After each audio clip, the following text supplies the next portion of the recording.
Today, we're going to be discussing best practices for implementing an e-billing system for the first time. So I'm joined by two heads of legal operations who have recently implemented an e-billing system, who I'll introduce in just a second. And we're looking forward to sharing their learnings with all of you. So, as I mentioned, I'm Dan. I'm the VP of Customer Success at BrightFlag.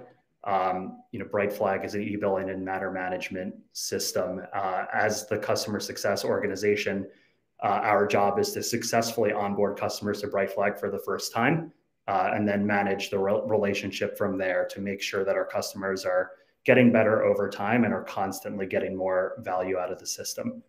So Amanda, I will ask you to introduce yourself next. Sure. Hey, everyone. I am Amanda Sincata. I am the head of legal operations here at Hinge Health. I've been with Hinge Health for about a year and a half, and I was the first legal ops hire, and I've been adding to my team since then, which is super exciting, not only with headcount, but also with exciting tools to add to our toolbox. And yeah, really excited to be here and excited to talk more about e-billing implementation. Awesome. Thanks, Amanda. Tiffany, would you like to go next? Sure. My name is Tiffany Keenan. I am the head of legal operations here at Sysdig. I've been here about a year and a half. And prior to being at Sysdig, I practiced as a corporate attorney. I had my own practice, which gave me a really great view on legal operations. Was also the first hire at Sysdig in legal operations. And I really look forward to this conversation today. Thanks for having me. Awesome. Thank you, Tiffany and Amanda. Appreciate you guys taking the time to join us today and to share your learnings with the rest of the legal operations community. Real quick, before we hop into asking Tiffany and Amanda some questions on their experience implementing an e-billing system, just want to talk a little bit about BrightFlag. So, BrightFlag is a modern e-billing and matter management software that enables legal teams and their finance partners to be able to operate legal like a business. So what exactly does that mean? It means being able to have complete control over your legal budget, which helps you to be seen, which helps the legal department to be seen as a creator and protector of business value. Ultimately, money is the language of business. So for legal departments to be able to show the rest of the business that they can successfully manage their department's finances is a really important outcome. The problem is it's hard to get there alone. You need the right tools and systems in place to help you track and control spend. And you also need a partner who's going to help to share best practices with you and help you to improve your operations over time. So that's why, at BrightFlag, we believe really strongly that, not only is part of the value that we deliver in the software that we provide, but also in the proactive guidance that we bring to our customers to help make sure that they are getting better over time and constantly improving. It's just a sort of quick, fun fact here is that 80% of all legal teams have implemented an e-billing and matter management system. So, this is as of 2021. You can see here on the visualization on the right. And, we believe that there's a really good reason for why so many corporate legal departments start with e-billing. Number one, there's on average, a faster implementation time compared with other portions of the legal tech stack. And the other thing with e-billing is that there's an immediate ROI story. It's designed to help you control costs from the top down, as well as get really important visibility into your spend and be able to make better decisions on how you're engaging with outside counsel. There are other, portions of the legal tech stack where there's certainly a lot of value delivered, but not as clear of a, financial ROI story that you can immediately share with other parts of the organization, such as your finance team. But it's not all rosy, right? Challenging implementations can happen. We've all heard stories of implementations that have taken too long or even failed implementations. So, but it doesn't have to be that way. And the purpose of this session is for Amanda and Tiffany to share their experiences in implementing an e-billing system, share what went well, share where there were areas for improvement, so that we can set everybody who's listening today up for success whenever they are next looking into implementing an e-billing system. So the first topic that we wanted to talk about today is how to choose the right vendor. There are different solutions out there. It's important that you find the vendor that's going to be the right fit for you. If a system is hard to use, it's going to be hard to implement. And if a vendor doesn't provide you with the right level of support, you're not going to be set up for long-term success. So, and Tiffany, maybe we can start with you, but the first question I would love to hear your perspective on is, how did you make sure that you were set up for success when you were first evaluating e-billing providers?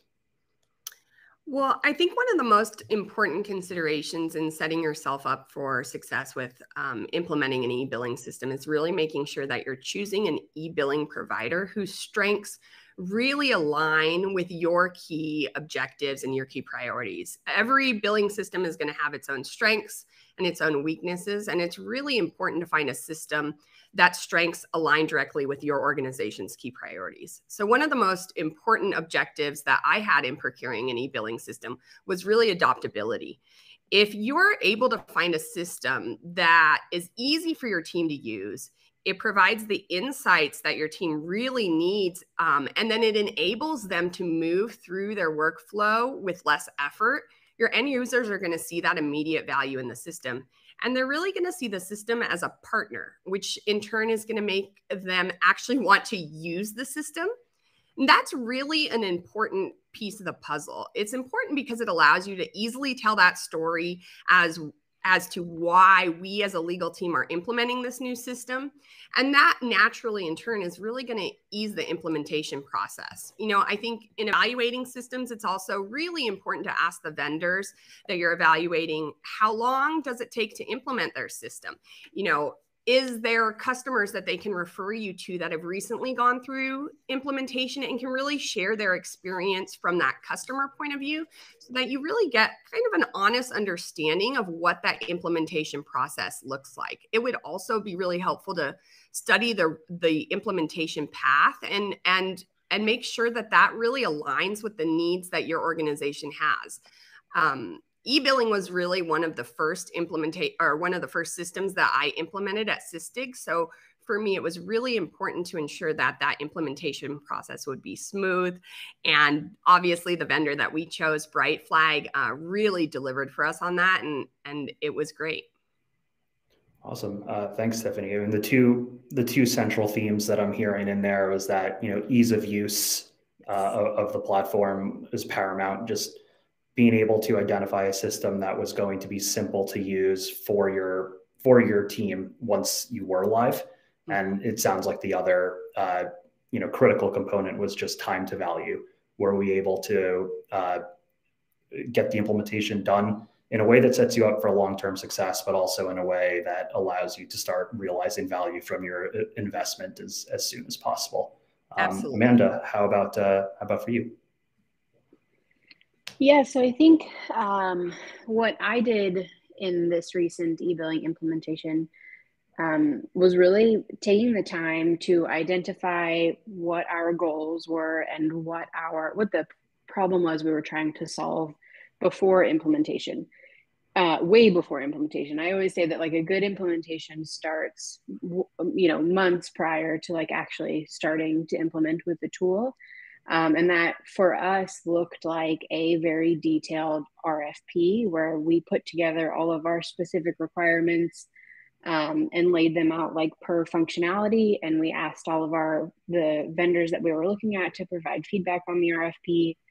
And we also did a pretty in-depth business case analysis where we laid out the ROI that we expected to see from the tool.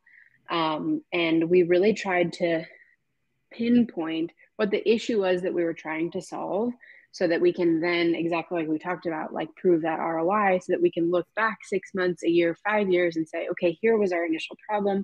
Here's how we've solved that with that tool. I think we've always seen, all of us have seen those technology implementations that have gone off the rails a bit, from someone choosing a tool that maybe met their needs today, but didn't meet their needs in 5 years, or one that was way too robust and they didn't get the user adoption that they needed because the tool was simply too complex. So really like pinpointing that problem, detailing all of the requirements that you want before you get started, and then also figuring out like what your North Stars are. You can have all of those technical requirements, but also really pinpointing like what your North Stars are. And for us, that was getting that value, seeing value on day one. In this economy where we're all like fighting for budget, we need our tools to work on day one. We can't, change management is always going to be a big part of any new tech implementation, but the easier the tool is to use, the easier it is to navigate, the better user adoption you're going to have. And just to be able to see that value on day one was really important for us. And then the other piece of that was to make sure that we had a vendor who was going to act like a partner for us. And in my mind, that means someone who has awesome customer support, who's got great implementation times, someone who's going to really help us take this technology live as a partner, rather than just a vendor who we feel like we have to submit a ticket and wait for a response on. I want someone who's like right there with us every step of the way. Yeah, thanks, Amanda.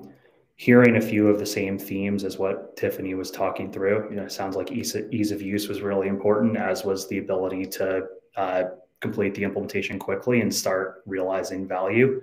I really liked what you said about the North Star and how you were approaching your evaluation, though. Particularly if you've built out a really robust set of requirements, it's going to be hard to find any vendor that perfectly checks every single one of the functionality boxes. So having those North Stars in mind to identify what's most important in your vendor selection and make sure there's going to be alignment in the areas that are most important to you, I think is a really good way to look at it. Great. So, choosing the right vendor is, of course, one of the most important steps in the process, perhaps the most important, but it's also just the first step. The next component of any implementation is the implementation process itself. And, if you choose the right vendor, the vendor is going to do a lot of the heavy lifting of the implementation for you. But, we find that a customer is still going to need somebody to quarterback the process internally. It might be that you need to go to different areas of the business to, make sure that we're identifying the requirements correctly, to make sure that we're able to find all of the historical data that might need to be migrated. There's going to be some semblance of internal project management required, regardless of how awesome the vendor is in guiding you through the process.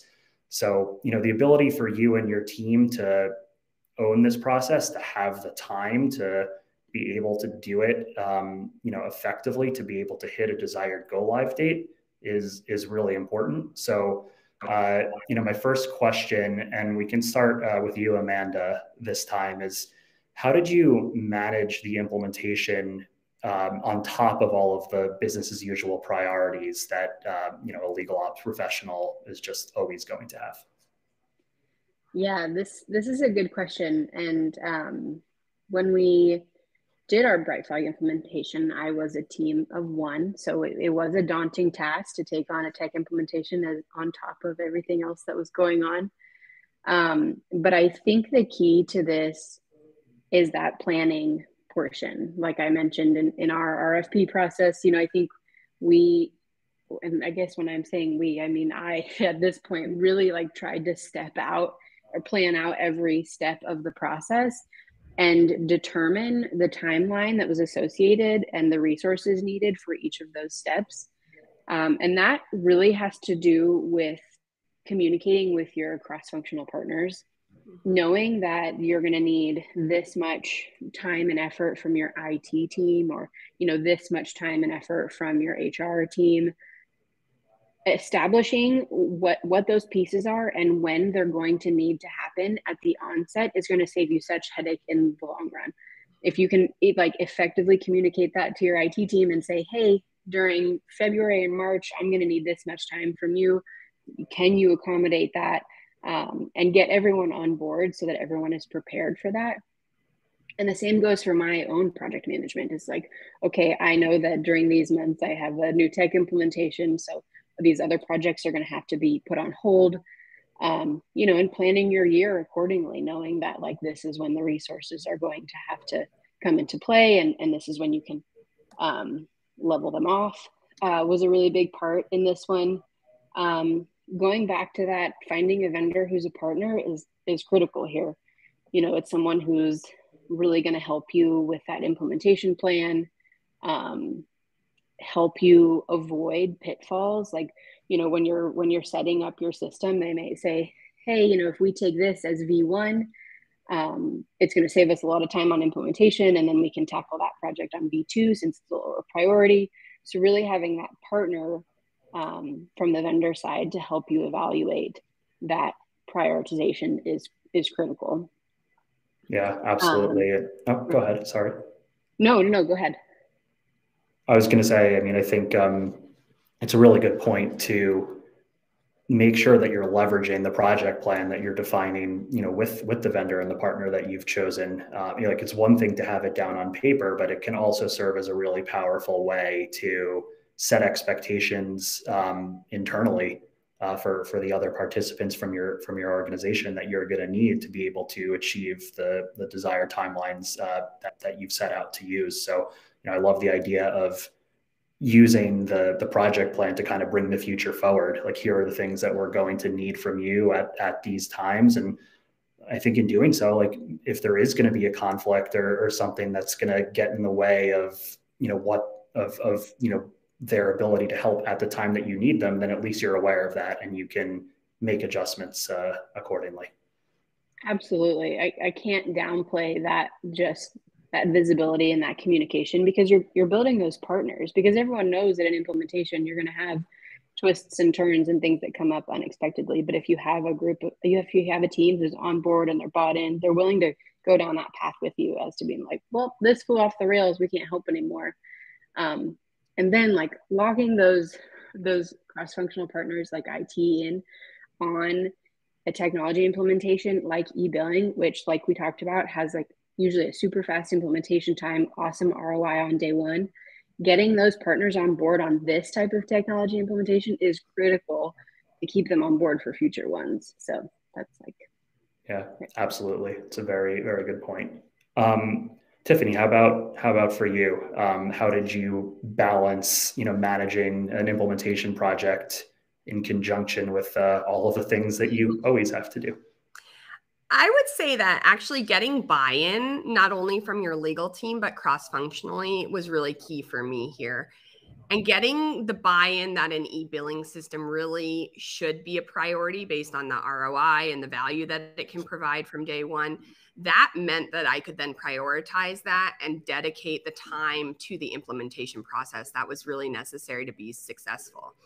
No system will implement itself. That would be truly magical if it did, but it won't. So to be truly successful, you really need to have that bandwidth and the prioritization to ensure you're really strategically implementing the system in a way that sets you up for success and then allows you to continue to iterate on the system and that successful implementation.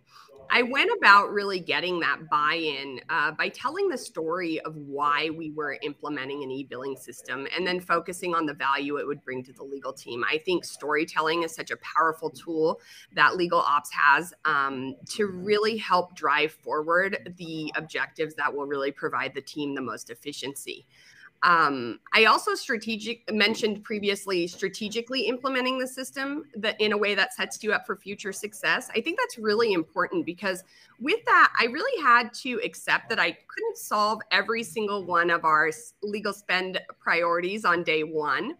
And I really did take the time then to identify what the key goals were that I wanted to accomplish with the system and develop a plan focused around setting us up for success based on those key goals. It was really important to spend that time identifying those key goals and then focusing my time and ensuring that my implementation actually delivered on accomplishing that. For me personally, it was absolutely imperative that we implemented the system in such a way that the data mapping and the data integrity would be preserved. So a lot of time was focused on getting that just right. I think that's a really important piece that will take you through not only a successful implementation, but then set you up in the future to continue to report using your system and having that integrity within the data and the reporting mechanisms, and seeking that buy-in and that storytelling of why those goals are so important to solve first, and then maybe other priorities might be solved for post go live. Being able to tell that story in an easily digestible manner, I think can really make the difference for you in terms of being able to have that bandwidth and prioritization. Yeah, absolutely. Yeah, I mean, like as much as being organized is going to help to make sure that you have the support you need internally, getting everybody to believe in why this is a valuable project, why this is a valuable investment, probably even more important. And, Tiffany, kind of a follow-up question for you. When we were, preparing for today, you mentioned that Bright Flag was one of the first projects you ran when you joined SysDig. So I imagine trying to create that buy-in could be a little more challenging, even if you're newer to an organization. So, talk to me a little bit about, why did you choose to start with implementing e-billing, and how, if anything, how did being new to the company impact that sort of internal discussion? Sure. Because it was one of my first projects, as you mentioned, it was important to get it right. Whenever you take on a project and undertake a project at the outset of your tenure, I think that's really going to set the tone with your key stakeholders, and it's going to affect your personal brand at the company. So from a personal standpoint, it was really important that I got this implementation correct and that it ran very smoothly. And, my general thoughts on e-billing, I see e-billing as low-hanging fruit for a first implementation. And that's for a couple of reasons. E-billing has a shorter implementation time than a lot of other legal technology. And again, as I've mentioned, there's a really clear ROI story there due to the time that you're going to see and the cost savings that you're going to see from the tool starting from day one. And a tool like Bright Flag is really effective at delivering on that ROI. And then that being said, though, you have to kind of weigh that, because a tool like Bright Flag or an e-billing system is going to still have cross-functional implications, because the implementation itself is going to involve finance, it's going to involve IT, it might involve other partners that you have at your organization. And it's really important that when you're working on an implementation, especially new to a company, that you've really developed a partnership through planning and through good communication with those partners. And so, part of what I did was develop that plan, really make sure my communication with our partners cross-functionally was clear on what our goals were, what we were trying to accomplish. And then also to make sure that it went smoothly, I really prioritized choosing a vendor that had an easy and swift implementation. And that's not necessarily the case with each vendor, because it depends on what the system looks like and what the capabilities of the system are and how it's going to interact, with your particular systems. So, but in my evaluation, I really focused deeply on what is each vendor's roadmap to implementation? What did it look like? And then ask, what are the milestones along that roadmap? Because those milestones are really going to give you key insight into what does the implementation road actually look like. And then focus also on the depth of the partnership with the vendor, the depth of the customer service, because that's really going to be a key turning point to determine if your tool is not only user friendly, but also more or less plug and play. And that's going to start providing you value from day one if you have a plug and play type of tool. Yeah, I mean, it sounds like an evaluation of the vendor is always super important, but even more so to be able to help you tell the right story internally when you were in a situation where you were really still getting to know your colleagues for the first Absolutely. time. Amanda, just as we were preparing for this, one of the challenges that you called out is you were implementing the e-billing system at a time where there was a ton of growth within the organization, where the team was growing really quickly, which I'm sure presented its own time commitments, right? Trying to get everybody up to speed. How did that impact the implementation? Yeah, I think it certainly put some stress on the implementation, but I actually think that stress it made it stronger in the long run. Part of that was just nailing our training and resource guides, knowing that I needed to have really killer recorded sessions and playbooks on how to navigate the system if needed, so that when we brought in new members, I can send them to our self-help resources right away. But then also, having a tool that's just so easy to navigate, it really kind of played out very well. As soon as people logged into the system, they were able to get what they needed. One of the pieces that made it a little bit more challenging, but I think looking back, I wouldn't have changed the way it played out, was on the legal ops team. When I implemented the solution, I was the only legal ops member. And then right after we went live, I hired a killer legal ops project manager, and she took over ownership of the system. And so I got to know the system from like a very in-depth implementation view. And then when it went to post go live, she got to step in and really like develop how we wanted to roll out new features and, pull reports on our ROI and the different types of spend reports we wanted to pull. So it kind of got really hands-on. I really got a hands-on approach from both of us in our different styles, but we both got to know the tool so well that I think the way we're able to tackle new questions or projects that come in is actually really strong. And I wouldn't change it. Yeah, I mean, the subject matter expertise is going to be really important for making it easier for new users to adopt. And I also really like how you were thinking about scalability right from the get-go, right? Like you're not, as the team's growing, you're not necessarily going to be able to sit down and spend an hour with everybody. Right. What are the things we can do? What's the collateral that we can create to make this as easy as possible for new people joining the team? Right, exactly.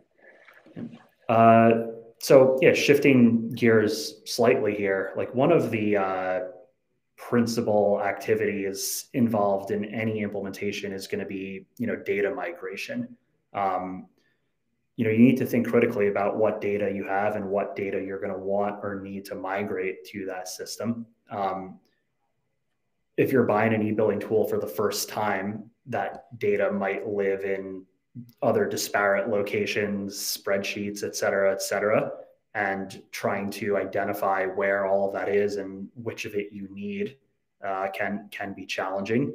So, my question, and Tiffany, we can start with you. Did you have to make certain trade-offs about what you decided to do from a data migration perspective, and if so, how did you go about that? Yeah, absolutely. I think you have to make trade-offs every time you implement any legal technology. But, here specifically with regards to e-billing, I think a key factor in considering what to migrate really turns on whether you're migrating from an existing system or if this is a net new system for you. Because this was a net new e-billing system for us and we weren't migrating off of an existing one, I really chose to focus my attention on making sure that our matter structure and our data mapping points were configured in such a way that the data integrity was maintained and would be maintained when reporting on that data. So rather than focusing on a historical migration, my top priority or objective was really focusing on that data integrity. And a key point that's really been reinforced for me throughout this process is that the system does not have to be perfect on day one. But I think that statement is really cautioned because on the flip side of that, it's also absolutely important that you think ahead about what you want to report on down the line at the time that you're implementing. You know, if you choose to switch how your data is mapped down the line, or you add data points 6 months into the process, or you change the configuration of that data that really you've gone through and mapped at implementation, you might skew your data. So your data pool and your reporting might become skewed because of those changes. So it's just something to keep in mind to really have that planning element and that focus element. So while you can always continue to iterate on the system, I do think it's quite important to think ahead when it comes to data mapping and future reporting and where your data sources are going to pull from and how that's going to map. I spent a fair amount of time focusing on that, and I'm really glad that I did. Yeah, I think that's a really good point. There's always a fine balance between, you know, what are the essential activities for go live and what do we want this to look like long term? And I think from a data migration perspective, there's always an obvious line in the sand, which is migrating, you know, the active matters and the data that you're going to need on day one to be able to begin processing invoices. But also, to your point, you're eventually going to want to make sure that you're able to report on the universe of your spend in a way that is going to be helpful for the business. So you don't want to take too many shortcuts. And I think thinking ahead to what you want the end game to look like is a really effective way to find the right balance between, you know, time to value and setting yourself up for long-term success. Amanda, how about you? What types of decisions did you have to make about, you know, what to migrate or not migrate? Yeah, we took a similar but a little different approach. But just building off of what Tiffany said about setting up those, how you want to tag your spend in order to run those reports later on. Like we spent so much time doing that too. Coming from, we didn't have an e-billing system prior. We were coming from all of our dreaded spreadsheets into e-billing, but developing, like, you know, how you break down your departments and how you tag that spend and getting everyone to align on that is critical. So just wanted to echo that piece. But so like I said, we didn't have an e-billing system prior. So obviously our priority number one was getting all of our active matters and active invoicing into the system. But then we also chose to upload our historical spend. We took that as kind of version 2 of Go Live. So we went live with our open current matters. And then about 45 days after implementation, we uploaded our historical spend. And that ended up being quite a lift, but I chose to include it because I know that our team, we do a lot of look back into the spend, especially into the more just the last 2 years, because I think we have a small number of firms with a lot of open matters, and we're always trying to kind of, you know, be a better partner to finance and pull those insights into how much we spend quarter over quarter and how much to anticipate. And so that historical spend was super important for us, and I'm really glad we took the time to upload it. But, you know, when you talk about kind of the twists and turns of an implementation, that was a piece that we didn't quite prepare for as well as we could have. It was a good learning point, but I'm glad we took the time to do it. Yeah, for sure. And you know, the approach that you just described is something that we often recommend to customers, and something that I think works pretty well, which is to do it in phases, right? It's phase 1 is to migrate the data that's going to be required to get started and get the team, able to get your vendors able to upload invoices, have the team be, ready to review the invoices and get them approved. And once that's solid, we can then look to import the rest of the historical data, which there's a lot of value in it from a reporting perspective to help you see how things are changing over time, but not necessarily that immediate value in the same way that just getting the system ready to use provides. So I think it's pretty common for customers to have a phase 1 and a phase 2 migration approach. Yeah, that was super helpful, and probably a suggestion of our Brightflag implementation manager. So thanks for that. One thing I forgot to note on that piece is that when we were looking back to upload our spend, one thing that we did was tap our outside counsel partners to help provide some of that information that maybe we were missing if we felt like we didn't have like a holistic view of a year or a month of spend. And having like really utilizing those outside counsel partners was super helpful for us, and they were really quick. Most of them, the larger ones that have like a billing department, are super willing and eager to jump in, and having most of them already familiar with Brightflag was a win on top of that. Yeah, for sure. I mean, in the same way that we talked about working with your internal stakeholders to make it a smoother process, the more that you can collaborate with outside counsel as part of the transition, the better. And, like you said, a lot of firms are already, familiar with Brightflag, and, I'm sure a lot of firms would also already be familiar with other e-billing systems. But any kind of engagement and collaboration that you can have with them is going to lower the barrier for smooth adoption. So I think it's great that you were getting them involved early. Yep, absolutely. All right. So, we've talked a lot about the implementation process.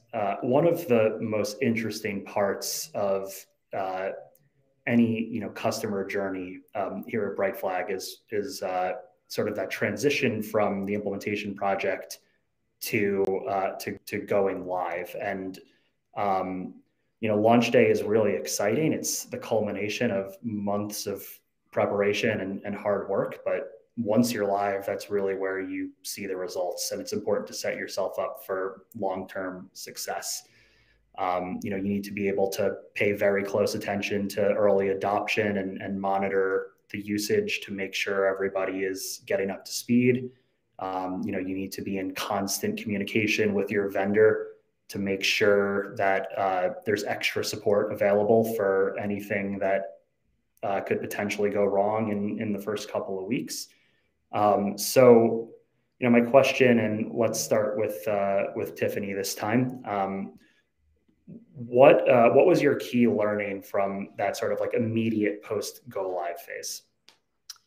Sure. I think that the post go live phase is really where you begin to see the value, like you alluded to. I mean, that it's a really exciting time. And if you've implemented successfully, you're going to start to see that value from day one. So you start to drive your ROI from your ability to start to implement strategic decision making with regards to your legal spend. And that strategic decision making is really the game changer that you're getting and deriving from a system like a Brightflag and e-billing. You start to use the insights that the e-billing tool provides you to make strategic decisions around things like outsourcing certain work or limiting rate increases from law firms or consolidating work with cost-effective vendors. For example, we used Brightflag to replace one of our law firms because they were consistently inefficient. And that wasn't something that was readily apparent to us without the use of the tool. So we weren't able to just easily see that before implementing an e-billing tool. But the e-billing tool really gave us the insight to be able to strategically drive those decisions, put us in a place where we could draw on those insights and make better decisions for the organization. And as I've mentioned, I know a couple times throughout this, it's like you have it figured out on day one. So you might still be getting used to the system, and that's okay. Here I am, almost I don't know, maybe 8 months past implementation, and I'm still learning. I think it's important to accept that it's going to be a constant process, but when you're armed with a really great billing tool, that's going to allow you to continue to pursue that operational excellence and to drive your decisions with regards to your legal spend. So it puts you in that position of power to really draw on those insights and then actually take that and make better decisions for the organization. Yeah, for sure. And I think that's one of the things that's always really powerful about an e-billing system is there's different ways to realize value. And as your journey with it continues, you're going to get more and more sophisticated and keep looking for more ways to drive value. And it sounds like for you, one of the first things that you did was just dive right into the data. You had all this visibility that you weren't previously able to have. And there were kind of like some obvious things that you saw in the data that helped you to make some, difficult but important decisions about how you were engaging with outside counsel.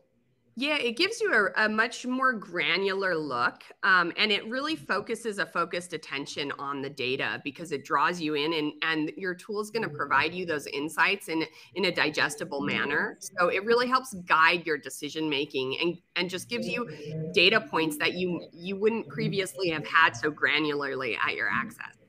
Yeah, it's awesome to hear. Amanda, how about for you? What was your key learning from sort of those first few weeks and months post go live? Yeah, I think in the first bit after go live, my key learning was really just to ask questions and to listen, and especially to like my immediate legal team. I think of legal operations and the tools that we implement. We are, kind of like the enablement arm of the legal team. And I want to make sure that these processes and tools that we've put in place are really hitting hard and that the team is using them. And, as much as work we can do in the pre-planning phase, there's always going to be those changes and fine tuning that you need to do after go live. As good as any legal technology is, it's never going to run itself, and it always creates or requires that close eye, especially right after go live. So I think like a key learning is listening, and like not only to my legal team, but then my outside counsel partners, and saying, okay, how are you interacting with the tool? And, are you finding it easy to navigate? Are there any bumps in the road? Because like we talked about, like proving that value on day one is so critical. So making sure that the tool is performing in the way it needs to, or any kind of changes that you need to make, that you attack those right away. It's not like a 6-month post go live and be like, how can we be better? But it's that really like white glove approach, like right as soon as you go live. Yeah, I think even if your planning is incredibly detailed and thorough, not every single thing that you expected is going to be how it ultimately goes when you turn it on for the first time. And I think it is really important to listen to the feedback from all of the stakeholders, and more often than not, there's going to be a way that you can adjust something, to better accommodate what everybody needs. So I think that's that's one of the reasons that we try to stay so close to customers in the first few weeks, is we know that even though we've been, really thorough in preparing for this, there's going to be something that happens that might cause us to need to change how something's configured, or spend some more time with somebody to make sure they're getting up to speed. So I think that's a really, really important part of the process. Yeah. Go ahead. Sorry. Oh, sorry. I was just going to add that I think, everybody learns a little bit differently, and some people learn once they have the tool live and in front of their face, and they're like, wait a minute, I want to change something. So yeah, just being flexible and willing to change as needed. Yep. Okay. So I think we're going to open it up to Q&A in just 1 second, but before we move into that, just one final question for each of you. And, Amanda, let's start with you this time. Like, what advice do you have for a legal operations professional who is thinking about undertaking an e-billing implementation? Um, Gosh, I feel like I have so much advice. But I think uh, like I would say talk to your colleagues. I would say go and listen to what other people are using and how they use it, and talk about their implementation and get their experience on what went well and what didn't. Legal technology is moving so fast, and I think, you can read a review about an implementation that happened a year ago, and someone right now may have a completely different experience. There's so much new functionality and so many new tools out there that we didn't even like know of a year ago. Um, so I would say, yeah, tap on your partners. You don't Not even your partners. It could be someone random on LinkedIn, but that they're using a certain tool or something. Sometimes those interactions are more meaningful than like if I ask Brightflag for a list of references, like, it might be more meaningful for me to just reach out to Tiffany and be like, hey, what was your experience? So yeah, go out there and talk to people. Yeah, and I think that's exactly the purpose of why we're doing things like running this webinar, right? It's to connect people who are experiencing similar challenges and can learn from one another. Tiffany, how about you? What advice would you have for another legal ops professional who's thinking about undertaking an e-billing implementation? Well, it's so funny Amanda mentioned tapping your colleagues, because that was top of mind for myself as well. Researching the tool and how I went about doing that was not only researching the tools and demos and we did an more informal RFP process, but I actually did tap into colleagues, many of whom I had not interacted with previously, but I'm in various legal operations industry organizations, which can be so helpful. Tap into those, use the forum boards, ask questions. I simply asked questions as to who's used certain tools, what tools might they use, and those that were willing to take a meeting, just kind of, what was your experience? What were some challenges that you had? What were some really positive strengths of the tool that you either have, or sometimes, in their past life, they've had experience with multiple tools, which can also be really helpful. You have to know that whatever tool you choose, there's going to be strengths and there's going to be weaknesses. And so it all goes back, in my opinion, to really honing down and knowing what are the strengths that you need to accomplish the goals that you've already planned out for your organization.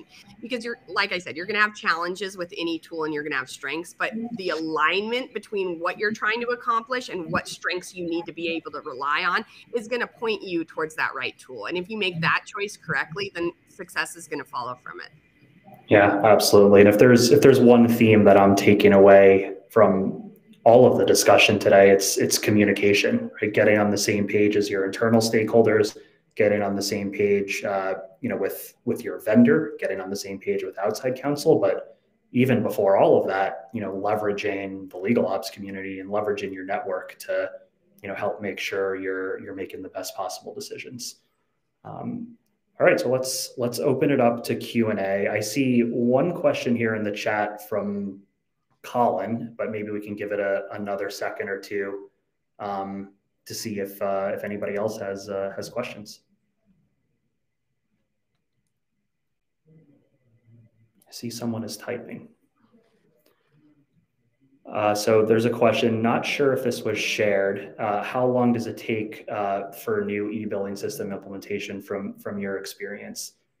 Maybe I can talk about this just from a Brightflag perspective. And whenever I answer this question, I always say, I hate it depends answers, but it depends, right? It depends on the complexity. And we've talked about a number of those potential areas of complexity today, but one might be if we are doing a historical data migration or not, right?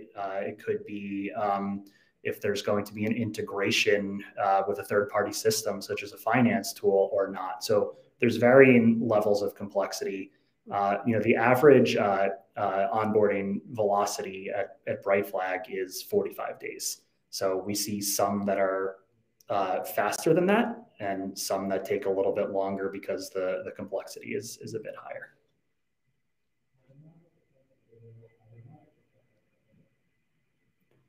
All right, so let's go to Colin had dropped a question here in the chat before. I'm just trying to, so when selecting an e-billing system, to what degree were you thinking about AI? Did you, was that, part of your criteria? Were you looking at tools, exclusively that leveraged AI? Yeah, I can jump in. I feel like this is kind of also something I was saying in my advice about how you can have a conversation about an implementation. I said a year, but let's even take 6 months, like how much has changed in the AI world in the last few months. It was a piece of our selection process, but it really wasn't a huge like North Star. It was in our RFP, but it wasn't part of our final selection process. We're evaluating new legal technology now, and it's a huge piece of our conversation. So, things just change so rapidly. So I think for e-billing, when we look at where I want to go eventually, where like my legal team has so much confidence in the e-billing platform and the flags that they're pulling out of a line item, that they spend a fraction of the time reviewing it. I think a large part of that is that AI invoice review. So I'm really happy with the solution that we do have. But honestly, like when I was doing the implementation, it wasn't huge on my list. Yeah. Tiffany, how about for you? Yeah, so for me, it was actually top of mind. I really had AI as a top priority on my list. And the reason for that is probably maybe drawing from my experience as an attorney myself. I knew that I needed a solution that was really powerful to allow me to granularly drill down into line item detail. I think that's where your AI solutions really important. And Brightflag has their own proprietary AI solution within their e-billing system, which is a powerful part of the tool. It really allows you to get granular into those line items. And that's not necessarily just from a cost reduction standpoint, but also from a categorical standpoint. So it allows you, when you have that AI that drills down into the line item invoices, it doesn't just allow you to highlight those line items, but it categorizes them. It can tell you over the course of invoices, how much are you spending on research? How much are you spending on communications? What about internal communications? How about partner time versus associate time? Some of the most important factors in really creating efficiency within your billing can be derived from that AI insight. So for me personally, it was really important to have a solution that allowed me to make strategic decisions based on that really granular info. And I think you get a much more holistic picture when you're able to pull out those AI insights from the invoices, and it allows you to drive better decision making. Yeah, absolutely. And I love the way that you describe that, because I think, so often we think about e-billing systems as a mechanism for allowing you to review invoices in real time. And while you get to see, what you were describing on the invoice itself, I think it's even more powerful where, end of the month, you can run a report for all of the invoices that were processed and approved and start to identify trends and how the AI has categorized the specific narrative lines and activities that are being performed by outside counsel. Another question here from Jacqueline, and Tiffany, maybe we can start with you, because this has been in hearing some of your other responses, an area of focus for you. What specifically have been some of the most valuable insights that you've gleaned from the AI or just from any of the data analysis that you've done in Brightflag? Absolutely. I think it goes beyond just the general invoice review, because what you're trying to do here is really create a partnership between your organization and your outside counsel. And the only way to really do that is to come to alignment. And so it doesn't have to be an adversarial conversation with with outside counsel, it's, hey, we want to build a trusted partnership, a long-standing relationship with you. We're seeing these insights from the invoice. We need to better align our resources on that. And that might look in the different ways. AI helps with, I mentioned earlier, partner versus associate. That's a really powerful tool to be able to have that insight, because partner time is much more expensive than associate time. And how your law firm may be resourcing and leveraging their internal professionals is going to affect how much you're paying for that advice. So it really allows you an opportunity to align on things like, hey, we're seeing a lot of partner time spent on tasks that we'd like to see maybe more of a mid-tier associate addressing. Additionally, with that, research is another great point. That a lot of times gets buried in your invoices. And with an AI tool, it allows you to categorize and pull out, hey, you've had 9 hours of research that have been spent on this particular invoice and a particular matter, and you may not have either planned for that much research time, or your anticipation and understanding from outside counsel was that the research was going to lend itself to a different amount of time. So that's a conversation where you can put in place practices with your outside counsel to help strengthen that relationship. Hey, in the future, maybe we can talk about what the research is going to look like. How long is it going to take? We can put in place some parameters around that. And so again, it just goes back to driving that conversation to strengthen your partnership. So I look at it less from an invoice, particularly reduction standpoint, as much as it is from aligning the overall partnership on that. And I'd say a final area that I really drive those insights from is just seeing, look, how much are we actually spending on drafting something, a deliverable, versus how much are we spending on meeting and confirming with the attorneys, communication, email back and forth. How is communication driving the actual work product? And those insights really come through when you have a proprietary AI that's working within your e-billing. Yeah, absolutely. I think, you're able to just analyze the work in different ways. That's going to allow you to make decisions between different vendors. It's going to allow you to have, conversations about resourcing within the same vendor, and really just kind of open your eyes to where there's room to, improve how you're engaging with outside counsel, where there's room to control your costs a little bit better. So I know we only have a couple minutes left here. Probably have time for maybe one more question for either Tiffany or for Amanda. Do just want to throw out there that if anybody is interested in learning some more about Brightflag, we would love to hear from you. You can, visit us at brightflag.com/demo, or you can scan the QR code here, and we would be happy to talk to you some more about implementing an e-billing system.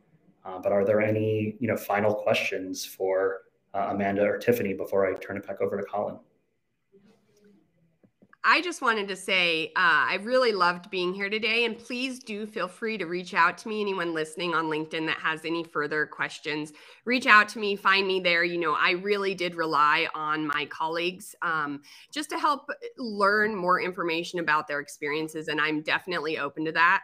So if anyone wants to reach out to me, I'd be more than happy to speak with you. Yeah, thank you, Tiffany. Really appreciate that. Really appreciate, both of your time today, Amanda and Tiffany. I thought it was an awesome conversation. A lot of great insights out there for the rest of the community. Colin, thanks for, allowing us to participate, and thanks to everybody who joined today. Yeah, thank you so much. That was a fantastic panel, by the way. Excellent moderating, Dan, and Amanda and Tiffany. You just guys knocked it out of the park. Very educational and practical. I look forward to kind of sharing this with everybody who showed up today and getting the message out about Brightflag, our partner. Very grateful for you guys. Have a wonderful day. Look forward to running it back some other time. Yeah, thanks, everyone. Thank you all. Take care. Thanks, everyone. Bye.